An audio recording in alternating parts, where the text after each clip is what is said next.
Hora de falar sobre o Vasco. É verdade que o Cruz Maltino tem negociações com Álvaro Monteiro, goleiro de 30 anos, colombiano que pertence ao Milionários e joga na seleção do seu país? Informação surgiu nessa quarta em um portal colombiano. Consultei duas fontes vascaínas e ambas asseguraram que não há discussão sobre esse nome dentro do Cruz Maltino. E a informação é super importante porque se o Vasco de fato tivesse interesse no Álvaro Monteiro, seria uma indicação de que Léo Jardim está de saída. Se o Léo Jardim ficar, não há por que você buscar goleiro de seleção sul-americana. Vale a lembrança de que o Léo Jardim recusou na última sexta-feira a quarta proposta diferente feita pelo Cruz Maltino para a prorrogação do contrato. O vínculo se encerra em dezembro. O Vasco chegou a oferecer 800 mil por mês de salário, mesmo patamar financeiro do Verratti, mas ouviu uma pedida bem superior. O pessoal do SBT do Rio chegou a falar em R$1,5 milhão por mês, que fariam do jogador o mais bem pago entre os goleiros do futebol brasileiro, completamente descartada a chance de o Vasco pagar tudo isso ao Léo Jardim. Só para completar algumas especulações no Vasco, Gabriel Bosquilha, meia formado no São Paulo, hoje com 29 anos de idade e que atua pelo Operário, está sendo observado pelo Cruz Maltino. Temporada de 29 jogos, 8 gols e 3 assistências, participação boa na partida contra o Cruz Maltino na Copa do Brasil. Em relação à busca por um executivo, Bruno Costa, ex-Fortaleza, e Eduardo Freeland, que está no Avaí, são hoje os nomes com mais possibilidades de assumir o lugar de Marcelo Santana. O mercado da bola, exatamente. O Vasco tem interesse nesse momento no jogador de 29 anos, o atacante Carlos Júnior do Al-Shabaab. Ele atualmente está emprestado ao Neon SC, um time que recentemente subiu da segunda divisão do futebol árabe para a primeira divisão. O time teve o acesso e esse jogador despertou interesse. É um jogador, obviamente, considerado fora do radar dos grandes clubes, mas nesse momento o Vasco tem interesse no jogador, que foi revelado pelo Atlético Mineiro. O jogador se destacou muito na última rodada, trazer aqui os números: 28 jogos, 15 gols e 3 assistências, jogando, obviamente, pela segunda divisão da Arábia Saudita, o time que teve o acesso. Ele tem um estilo mais agudo, um jogador de velocidade e tem esse poder de finalização e atua de preferência pelo lado direito. Então, trazendo algumas características, já algumas credenciais. Basicamente, conheci o jogador, a gente soube da informação em relação ao Vasco ter interesse em Carlos Júnior, e a gente está trazendo aqui para você, destrinchando basicamente como é que o jogador ele atua, né? Tem um contrato vigente com o Al-Shabaab e o Vasco avalia nesse momento a sua contratação para reforçar o setor ofensivo. Vamos falar sobre valores de mercado. Ele é estimado em 1,2 milhão de euros a 1,5 milhão de euros. Então, basicamente, ele na casa dos 5 a 6 milhões de reais. Não é considerado tão caro, mas é um jogador que viria fora do radar. A informação foi dada primeiro pelos amigos do canal Na Torcida Vascaínos, trazendo os créditos para o canal que trouxe essa informação em primeira mão.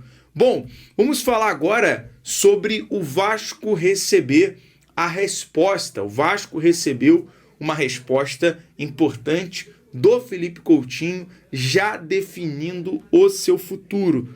Felipe Coutinho, nesse momento, quer permanecer como jogador do Vasco.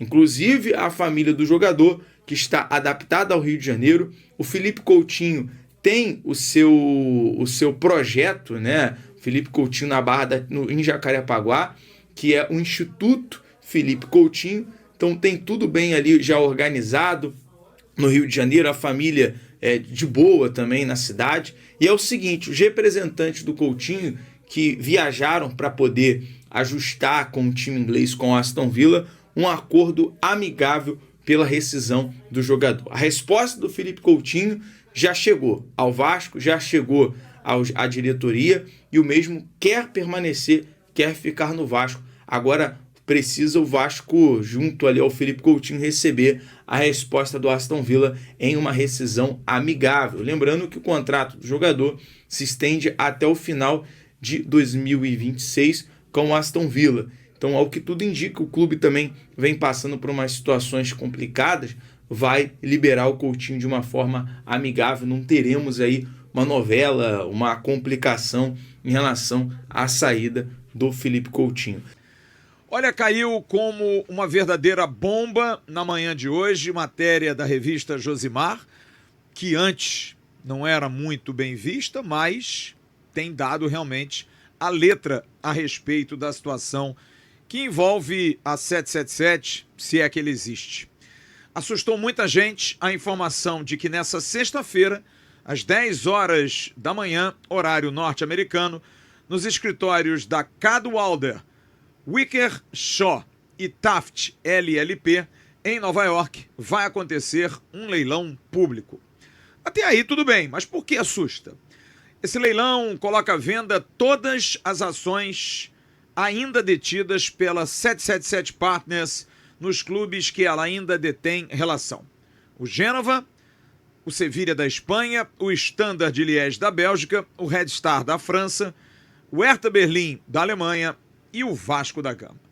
Os licitantes, informa a matéria, qualificados, podem entrar e fazer propostas pelo Zoom, caso não possam estar presentes. A dúvida que surgiu é: havia o risco do Vasco ser envolvido nisso, quem sabe até ter um novo sócio? Como é que isso legalmente poderia andar diante de alguns quadros que são muito claros para nós aqui? Se há uma arbitragem do Vasco com a 777 pronta para acontecer, a ocorrer, e uma liminar que está segurando pelo TJ do Rio de Janeiro o Vasco no controle, destituindo a 777, como é que pode? Se há um litígio, vender ações da 777 sem o consentimento do Vasco.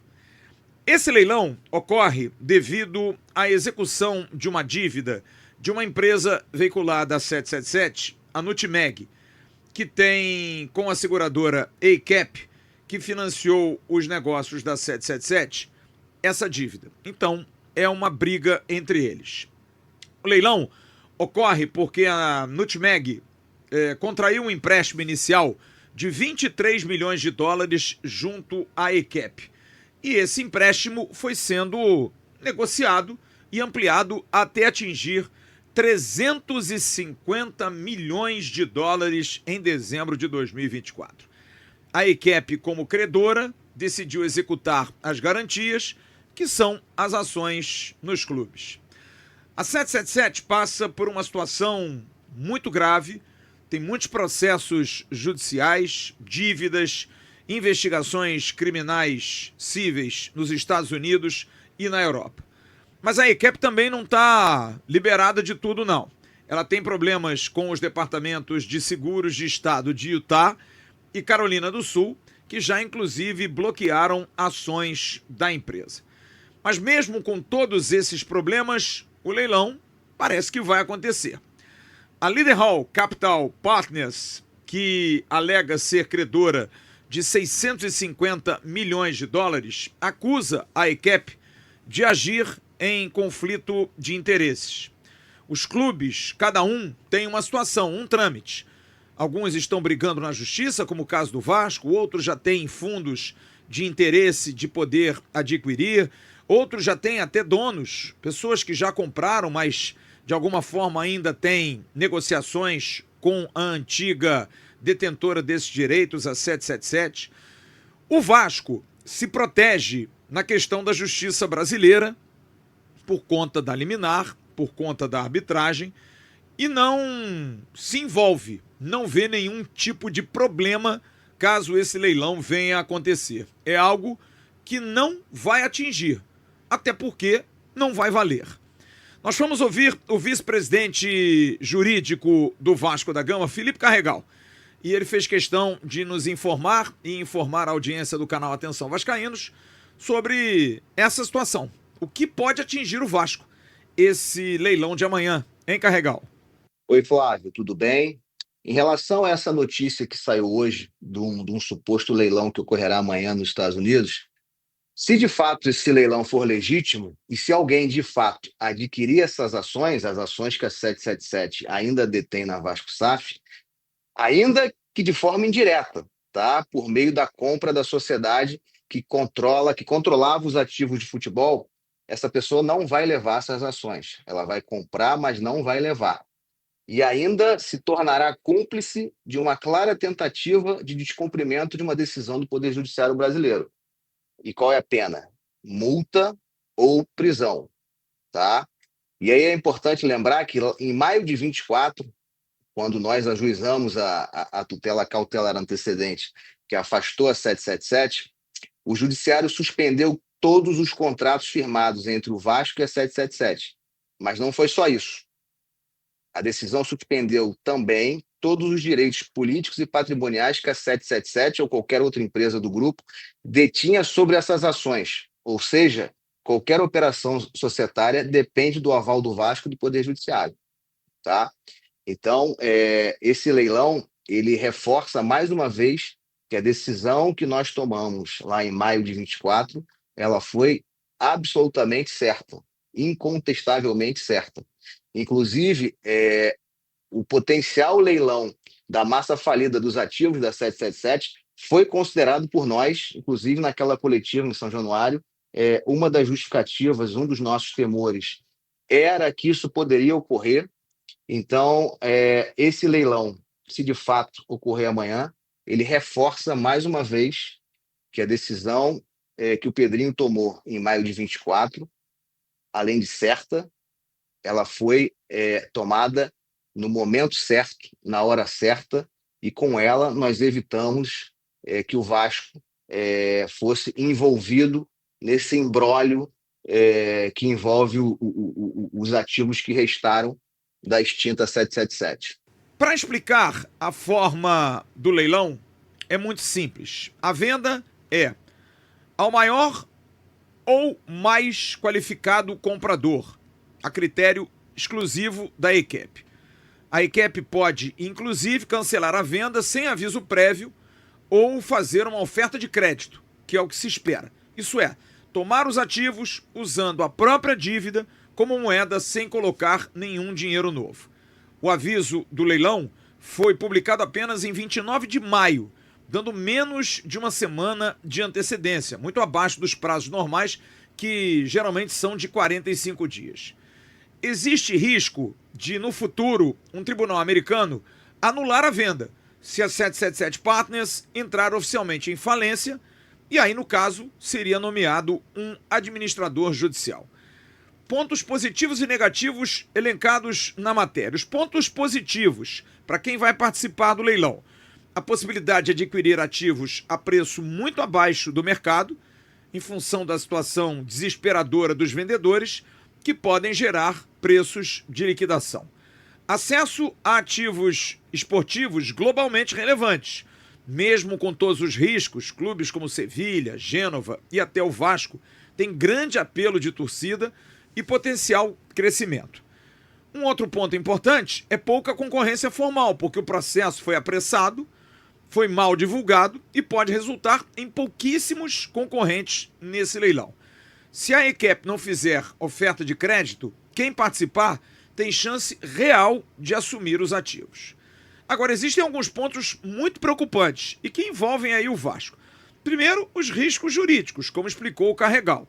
Ações do Vasco, Sevilha, Gênova estão todas sob litígio, que podem anular ou limitar qualquer transferência de controle.